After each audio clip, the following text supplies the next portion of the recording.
Update. My soon-to-be ex-husband humiliated me on our wedding day and met his karma instantly. Original post. It has been 2 days since my wedding day. I had already been with him for 4 years, 1 year of which I was engaged. It all started a few months earlier when I noticed my husband Jake watching prank videos. Among other things, these videos showed embarrassing photos of the bride being played on a projector in front of the whole room, or the bride's face being smashed into the cake. I told him straight away that I didn't want anything like that at our wedding. He just laughed and said that he wasn't planning anything like that. I thought that was the end of it, but I kept catching him making strange arrangements with his friends. He suddenly wanted to choose the wedding photographer and the cake. I thought nothing of it and was just glad that he was helping me with the wedding preparations. Nevertheless, I reminded him the day before that if he did something like that, I would break up with him immediately. When the day of the wedding came, everything went smoothly until the ceremony, until the moment came when the cake was to be cut. The whole room watched as I made a first cut, and the photographer stood in front of us with a camera in hand.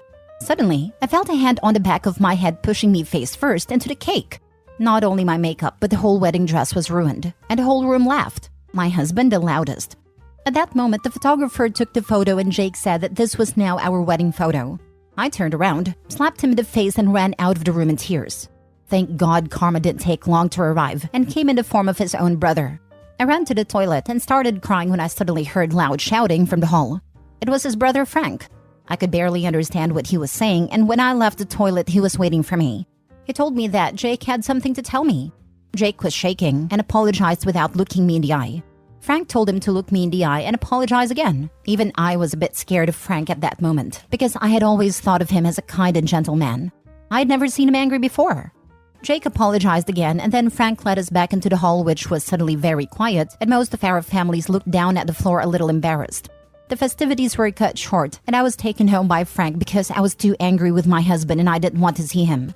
During the ride, Frank apologized for blowing up like that.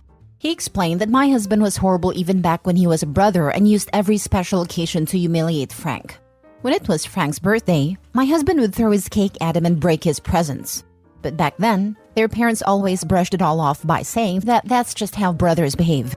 So he had to endure every humiliation. But when he saw my husband bury my face in a cake, he was fed up because he realized that my husband was just a bad person who got his satisfaction from humiliating others. I asked Frank if he thought it would be an exaggeration if I separated from my husband, and he said no, because according to him, I deserve better. And he didn't care how his brother felt about it because he had brought it on himself. Then he told me that if I needed help collecting my things, he would help me and gave me his number. And I decided to separate from him and file for divorce and informed Jake and my family about it. Jake just told me not to do that because it was just a harmless prank.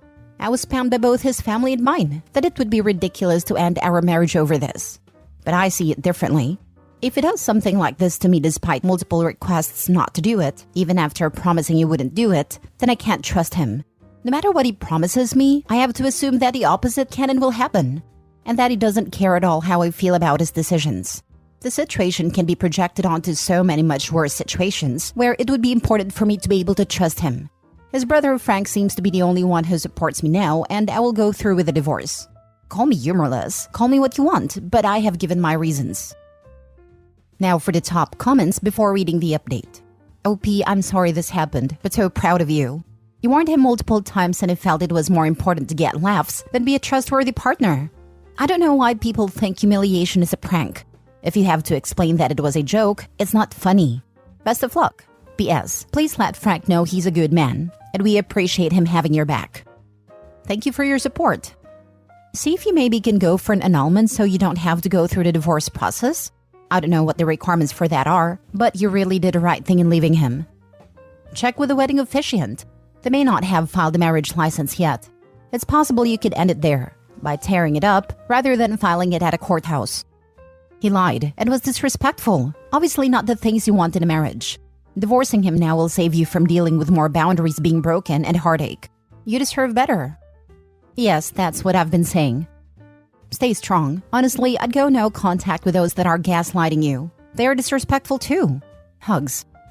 It's hard going no contact with most of my family members, but I thought about keeping Frank around as a friend, even if he's the brother of my ex. Definitely keep Frank. He's proven that he's got your back. Start asking your family members why they think so little of themselves that they would stay with an untrustworthy partner. Make sure you sound concerned when you do it. They'll shut up quick. Now for the update. Many of you pointed out that I could get an annulment. Don't ask me why I didn't think of this earlier. But after you guys pointed it out, I plan on doing that. Haven't done it yet, but it will happen the next few weeks. It will probably be much easier than a divorce. With that being said, so a day after I wrote the original post, I went to Jake's apartment to get my stuff. I slept over at my best friend's house meanwhile. Of course, I also took up Frank's offer to help me getting my stuff. When we arrived there, he pleaded with me that it was just a prank and he didn't mean to hurt me.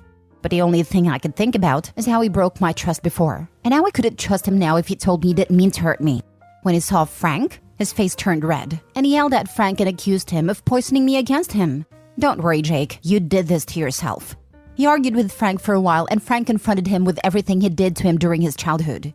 He told Frank to grow a pair and that he should forget about what happened back then. Ironic when he's the one who never changed, and it's just as bad as before. He constantly tried to talk to me, but Frank stood in his way and talked over him, and when we left, I saw how he angrily smashed the door. Apparently, he now spread lies to his family that Frank tried to steal me from him. Luckily, I was able to see who he really was before it was too late. What a coincidence that after this incident, my family spammed me with messages as well, about how we should talk to a therapist instead of breaking up over this. They only stopped when I threatened them to cut them off too. I told Frank about my post here, and Frank told me he read many of your comments. He said he liked your comments and that you made his day. I thought you might want to know this. This is probably the first and last update of this. I just want to get this behind me and look forward. But thank y'all for your support. Depending on the state you live in, you may need to file for annulment really soon, if not ASAP, or you already missed your chance. Check ASAP and don't put it off. Some debts of his may follow you if you are married when he incurred the debts, so get it done fast. Annulments have deadlines as far as I'm aware. In the previous post, some commenters suggested reaching out to the officiant to see if they mailed the paperwork in yet. Some don't mail it right away for situations like this. That would be even easier than an annulment, and I wanted to post here for visibility. My vote is for nuclear revenge. Agree to take Jake back only if he hosts a whole second wedding. One is identical to the first as possible. He has to do all the legwork and set everything up. He has 4 months to make it happen. Then just don't show up. Let all your family know. Let his brother know. No one else. By the way, this was mainly a joke. I hope no one takes it seriously. OP, I'm sorry you had to wait to find this all out this way, but it beats finding out in 2 to 3 years. Good luck in the future. I know it's a joke, but still, even if I took him back for that, it still would be way too risky in my opinion. Don't take that POS back. I just read both posts to my husband and we are both in awe what an a-hole that man is. I'm so sorry this happened to you.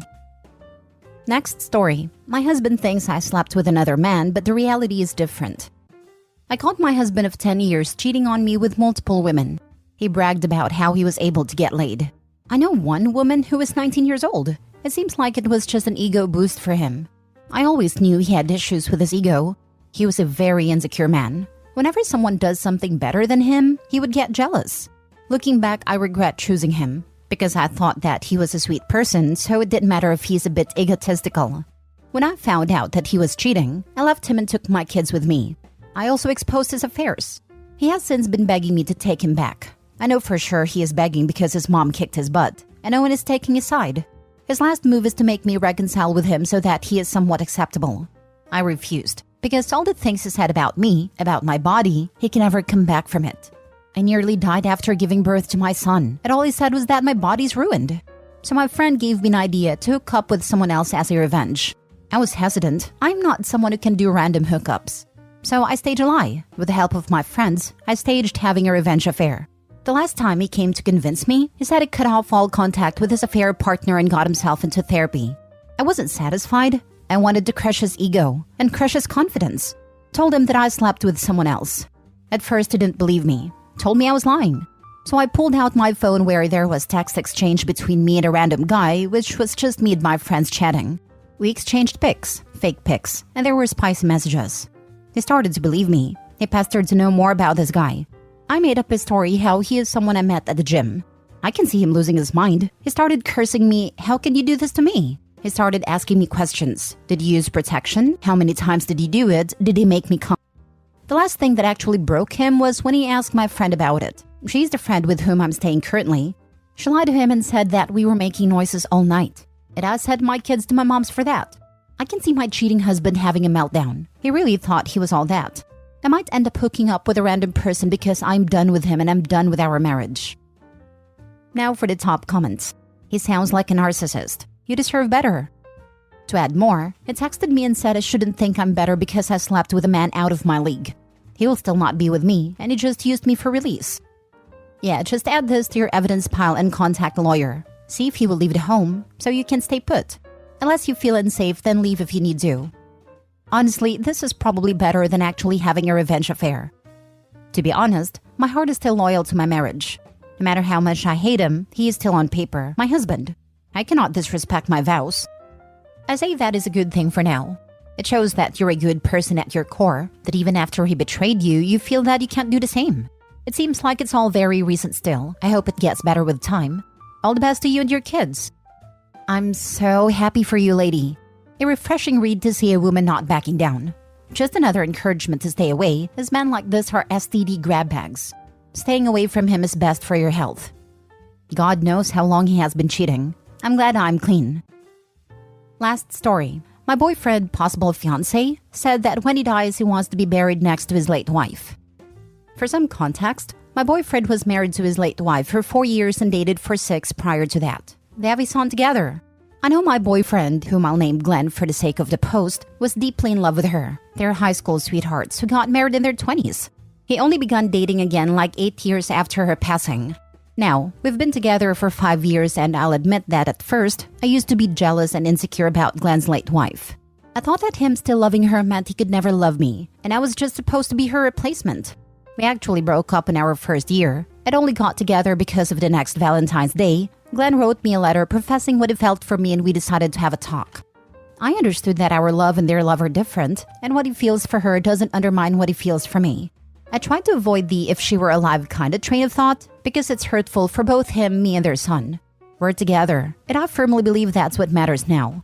During the years, Glenn and I have talked about marriage, but with how hectic my career has been in the market surrounding it, it didn't felt comfortable having a deeper talk until now. With holidays leaving our door, we decided to have a proper talk about marriage and what we want. We decided we want to get married and began talking about what was expected of it. Mid-talk, he stops and says that whatever happens, he's getting buried next to his late wife. Not gonna lie, this took me by surprise. I said there was no need to rush and we could talk about funeral arrangements later. He said we could, but that was done. When his wife died, he already set a double spot for when he passes away. He, and I kid you not, said he could give me the name so I could be buried near him. It was as bad as it is, honestly, but me, trying to keep the peace and be understanding, I asked why could it be buried next to him too? He has 2 sides after all. But he didn't like that. Oh, he didn't like that. I could see it in his face. He didn't say anything else, but it was written all over his face. I just stood up and said I had to go, nothing more. I guess he came to his senses or realized what he had implied because he called me next morning. This happened on Thursday, and he has texted me ever since. But I know it. This relationship is over. In the end, his always and forever is her and I get it. I respect it. That doesn't mean I have to like it. The relationship has never been bad. His surroundings is not a constant reminder of his late wife. He's not constantly bringing her up. I know I'm overreacting, but that look, as if me asking was stupid. Like there's no way I'll ever share that spot next to him. I'll probably answer him to have a talk next week, but I just know it. This is over. I'll never be able to forget that look in his face. It's awesome that he loved her so much, but you want to be with someone who loves you as much as he loved her. It's so sad he lost her. Knowing he plans his representation of eternity next to her and not you, you made a right decision for yourself.